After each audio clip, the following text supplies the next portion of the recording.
করতেই পারে। মুক্তিযুদ্ধ কি শুধু আওয়ামী লীগ করেছে? মুক্তিযুদ্ধ কি শুধুমাত্র আওয়ামী লীগের অবদান? তা তো না।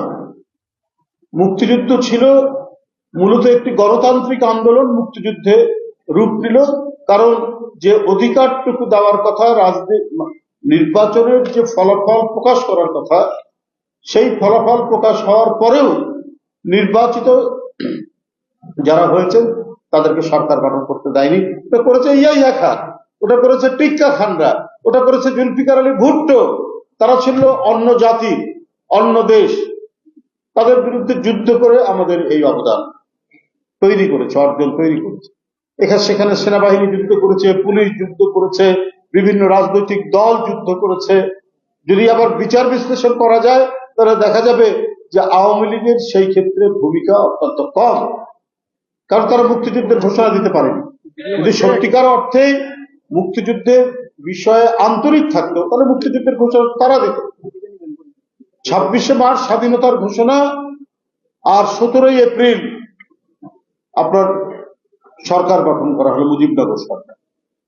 তারপরে তারা সকলেই দ্বিধান্বিত ছিলেন, অস্পষ্ট ছিলেন, কি করবেন কি করবেন না এই ভাবনার মধ্যে। এই কারণেই ওরা স্বাধীনতা উত্তর মনে করেছে যে আমরাই থাকব এবং আমাদের যারা বিরোধিতা করবে তারাই হচ্ছে দেশের শত্রু। সেই চরিত্র ক্যারেক্টার কিন্তু শেষ দিন পর্যন্ত ছিল, শেখ হাসিনার পালিয়ে যাওয়ার দিন পর্যন্ত।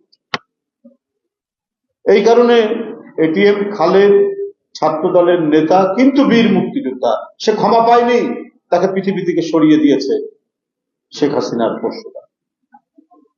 আমি এখানে ভাবছিলাম যে কি কথা বলবো, কেমন ভাবে আমার বক্তব্য উপস্থাপন করব, কারণ যেখানেই যাই শুধু ঘুরে ফিরে হাসিনের যে মহা দুর্নীতি, একেবারে গ্যালাক্সি সমান দুর্নীতি, এটা ছাড়া আর কোনো বক্তব্যই খুঁজে পাই। এবং দুর্নীতির যে বিভিন্ন ডাইমেনশন, দুর্নীতির যে বিভিন্ন মডেল, কোন মডেলটা ধরে কথা বলবো? তার ভাগনা ভাগ্নি, ছেলে মেয়ে, কোনটা ধরে কথা বলবো? রূপপুর পারমাণবিক প্রকল্প, রাশিয়ার সাথে চুক্তি করেছে 500 কোটি টাকা শেখ হাসিনা, তার ছেলে সজীব ওয়াজেদ জয় এবং তার যে ভাগ্নি, সে আবার ইংল্যান্ডের এমপি এবং সিটি এমপির দায়িত্বে। তারা মালয়েশিয়ার এক ব্যাংক থেকে সেই 500 কোটি ডলার তুলে নেওয়ার, আত্মসাৎ করার অভিযোগ রয়েছে এবং সুস্পষ্ট। গণমাধ্যমগুলো পড়ে দেখুন, তারা কোন জায়গা থেকে ধরবে? টিউলিপ লেখাপড়া করেছে ইংল্যান্ডে, ইংল্যান্ডে একজন এমপি, একজন জনপ্রতিনিধির 1 টাকা 1 পয়সা দুর্নীতি, এটা একটা স্বপ্নের বিষয়। কিন্তু তার জিন হচ্ছে বাংলাদেশের শেখ পরিবার। ওখানে লেখাপড়া করে এমপি হওয়ার পরেও তার জেনেটিক্যাল যে লাইন, এই লাইন সে ক্রস করতে পারেনি বলেই এই অভিযোগগুলো তার উপরে বেরিয়ে আসছে। শেখ হাসিনার বিশ্বস্ত একজন ব্যবসায়ী, সে ফ্ল্যাট কিনে দিল একবার খুব অভিজাত পাড়া, এবং আরেকজন আইনজীবী, সে তার ছোট বোন রূপন্তীকে একটা ফ্ল্যাট কিনে দিল। আবার সেই ফ্ল্যাট রূপন্তী টিউলিপকে তার পরিবার সহ থাকার জন্য ব্যবস্থা করে।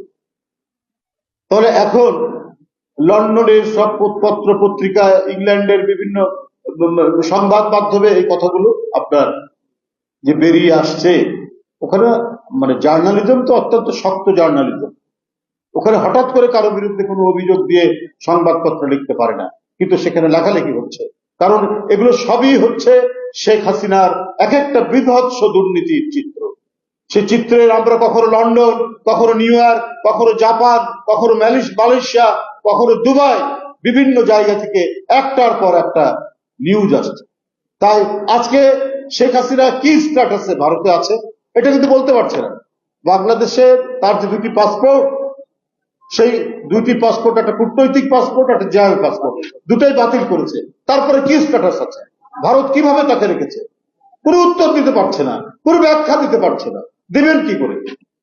এত বড় ভয়ঙ্কর দুর্নীতিবাদ, তাকে যে আশ্রয় দিচ্ছে ভারত, তাহলে কিসের ভিত্তিতে? তার কোনো উত্তর নেই।